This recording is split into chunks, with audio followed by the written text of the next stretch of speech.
And so I found myself on another night, in another bedroom, with another girl, yet again on the verge of oblivion. I'd spent several years fighting for king and country, several more fighting lethargy and drink.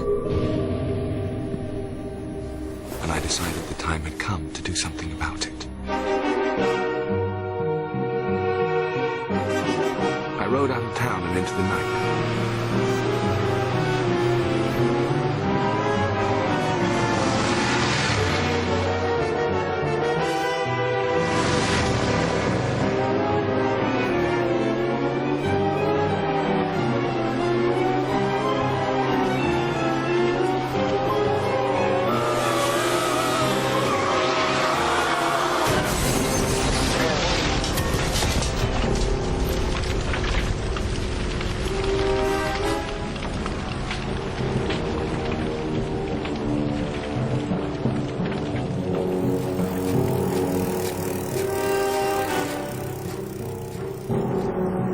Was that?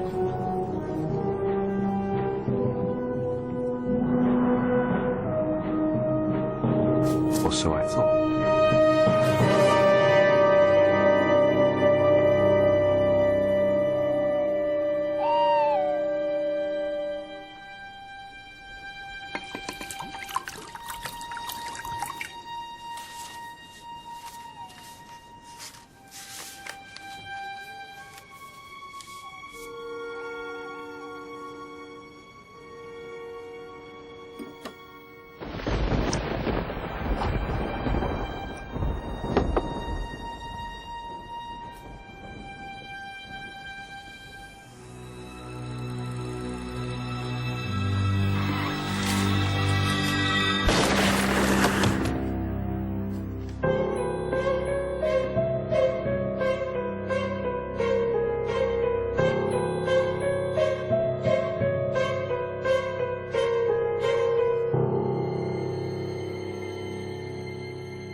Owe no man anything but to love one another, for he that loveth another hath fulfilled the law.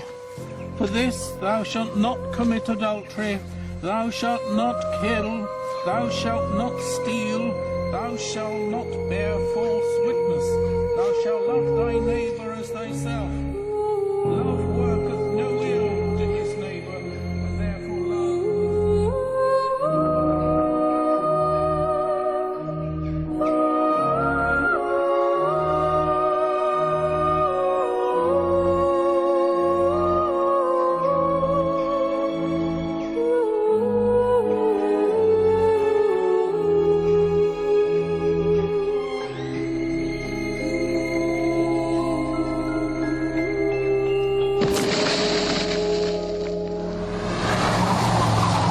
It was not long after that, the day of the Colonel's funeral, that we arrived in Lymstock. Smell that country air. My sister Joanna had decided to take me in hand. My doctor had prescribed a good dose of clean living and sleepy village life, and she was determined to see it through. A torture, in fact, for both of us, as we had an absolute loathing for the country.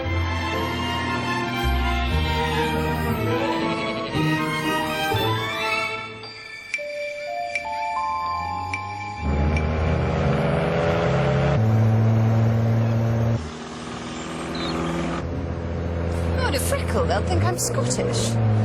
Watch out!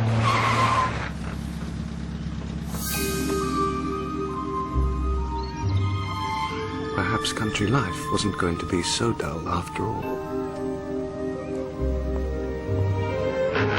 What's the point of mirrors if you can't look in them?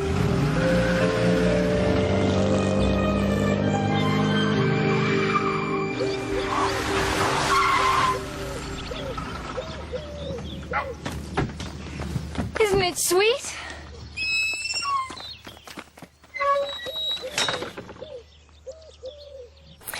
Things are so different nowadays. Taxation, of course, and now my stocks and shares, so safe I'd always imagined, but now they seem to be paying nothing at all. Foreign needless to say. And really, it makes it all so difficult, which is why I've decided to let. Where will you be staying, Miss Barton? Oh, I should be most comfortable, Miss Burton. I'm lodging with my old parlour-maid, Florence, such a nice girl. She lives with her husband in the High Street. My maid, Partridge, has agreed to stay on and look after you. I'm sure you'll find her highly efficient. This is the drawing room. Very nice, isn't it, Jerry? Still exactly as it was when Mother was alive. 97 she was when she died. Marvellous. One doesn't like the idea of letting to strangers. Having seen you, my dear, I feel quite reassured. You've nothing to worry about, Miss Barton. Do you smoke, Mr. Burton? Like a chimney, Miss Barton. Oh, don't worry about my brother. He's quite harmless, especially on sticks. He's been on his back for the past 5 months. Oh, dear. Came off his motorbike. Oh, how did it happen? His fault entirely, wasn't it, Jerry? It was an accident. He rides like a demon. Needs a bit of time to get back to full working order. Doctor's orders. Fresh air and a quiet life. Then you've come to the right place.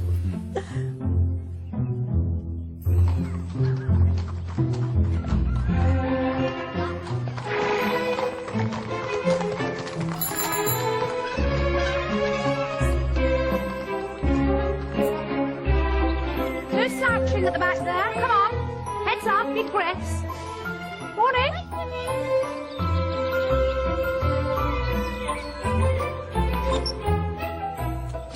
Dinner with the Symingtons, whoever they are. More coffee, miss. Not for me, Peacock. It's Partridge, miss. That's the one. And we've been invited for coffee at the vicarage. Oh, God. Now, Jerry, don't be a grump. When Mr. Cardew Pye, organist of St. Peter's Church, requests the pleasure of our company for afternoon tea. Well, there's a jolly day. I can hardly contain myself. It'll be very nice and rather sweet. Whist drives and spinsters. And the whole point is to get you well and fighting fit. After all, nothing ever happens in the country. Poison pen letters. Yes. Been going on for weeks. That's why the Colonel shot himself. Now, Maud, we don't know that for sure. Near as damn it, Jane. Always had an eye for the girls, you see. And one suspects this ghastly letter spelt it out in no uncertain terms. But why shoot himself? He's a nerve, it seems. Probably accused him of betraying the memory of his dear wife. Poor woman. Dropped dead during evensong last year. They seemed a most devoted couple. Oh, yes. And he would see it as the only honourable course of action, falling on his sword, so to speak. Et semele missum volere revocabile verbum. Absolutely bang on. All too much for the poor chap. Of all people, Heracles Appleton strikes me as the least likely to take his own life. And what type would you consider most likely? Did you know him well, Miss Marple? No, Miss Burton. He was a friend of someone I used to know. I wanted to pay my respects, and Maud very kindly invited me to stay at the vicarage for a short while. So what do you think happened then? Can't say, Mr. Burton. As yet. So desperately sad, isn't it, to be driven to the edge like that? Perhaps Jane will be able to find the bounder who's sending them. Oh, doubt that. She's an expert, you know. Now, Maud. Has a nose for rotten apples. Better watch my step then. Better had. Have you had any letters, Mrs. Dane Calthrop? Oh, yes. A load of silly nonsense it was, too. Something about my husband and the verger's wife. Quite absurd. Because the Reverend has absolutely no taste for fornication. Have you, Caleb? No, my dear. And he never has had. Good thing he's a vicar, I suppose. Lives entirely for his books. Reverend is a great classicist, and his knowledge of the early church is really quite formidable.